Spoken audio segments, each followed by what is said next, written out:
रामायण का एक महत्वपूर्ण प्रसंग जिससे आप भली भांति परिचित नहीं हैं, परंतु आज हम आपको बता देते हैं कि तोते ने माता सीता को क्या श्राप दिया और जनक सुता का नाम सीता कैसे पड़ा।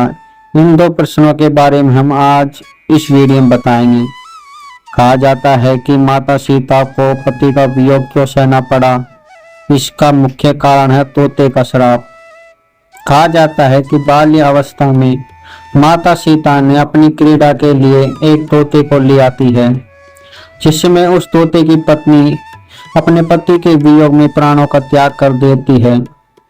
जब यह खबर तोते को पता चलती है तो तोता अपने गुस्से में आकर माता सीता को श्राप दे देता है कि जिस प्रकार मेरी पत्नी मेरे वियोग में अपने प्राणों का त्याग कर दिया है, उसी प्रकार तुम्हारा विवाह तो होगा, परंतु तुम्हें पति का कभी सुख प्राप्त नहीं होगा और तुम सदा उनके वियोग में जलती रहोगी। इतना श्राप देकर तोता भी अपने प्राणों को त्याग देता है। कहा जाता है कि माता सीता का नाम और जनक सुता का नाम सीता कैसे पड़ा। यह उस समय की बात है जब वेदवती जंगल में भगवान विष्णु की तपस्या कर रही थी और भगवान विष्णु को पति रूप में प्राप्त करने के लिए अग्नि जलाकर अग्नि जलाकर भगवान को प्रसन्न करने में ही लगी थी।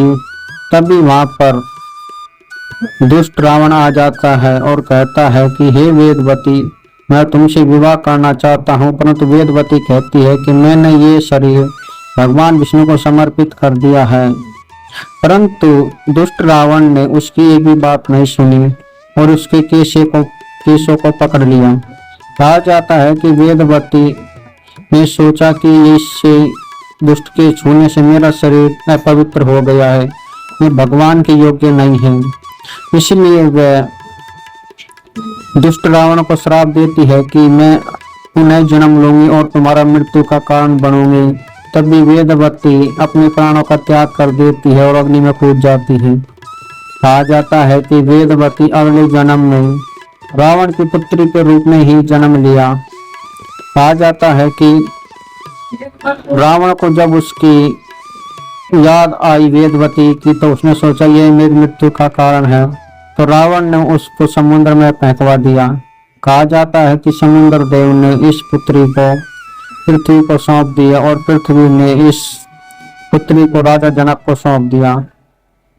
कहा जाता है कि यह लड़की और कोई नहीं बल्कि वेदवती ही थी, जो पिछले जन्म में भगवान विष्णु तपस्या कर रही थी, परंतु रावण को समाप्त करने के लिए उसने पुनः जन्म लिया और इस समय उसने माता लक्ष्मी और वेदवती दोनों सम्मिलित होकर जन्म लेती हैं।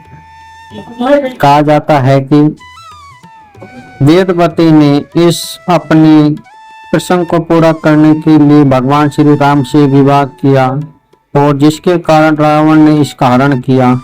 कहा जाता है कि तोते के श्राप के कारण उनको श्री राम का वियोग सहना पड़ा और अपनी प्रतिज्ञा को पूरा करने के लिए उसने रावण का वध भी करवाया।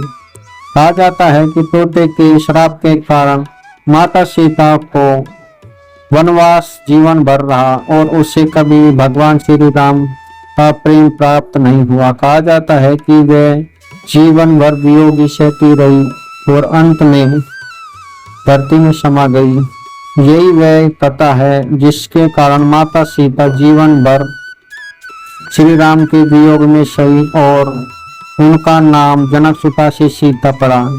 सीता पड़ने का मुख्य कारण यही था कि एक बार राजा जनक अपने राज्य में अकाल को दूर करने के लिए जैसे ही हल चलाने लगे, हल के अगले श्रेय को सीता कहा जाता है। कहा जाता है कि इस सीता के श्रेय से ही जनक सुता प्राप्त हुई और जनक ने तभी से इसका नाम सीता रख दिया।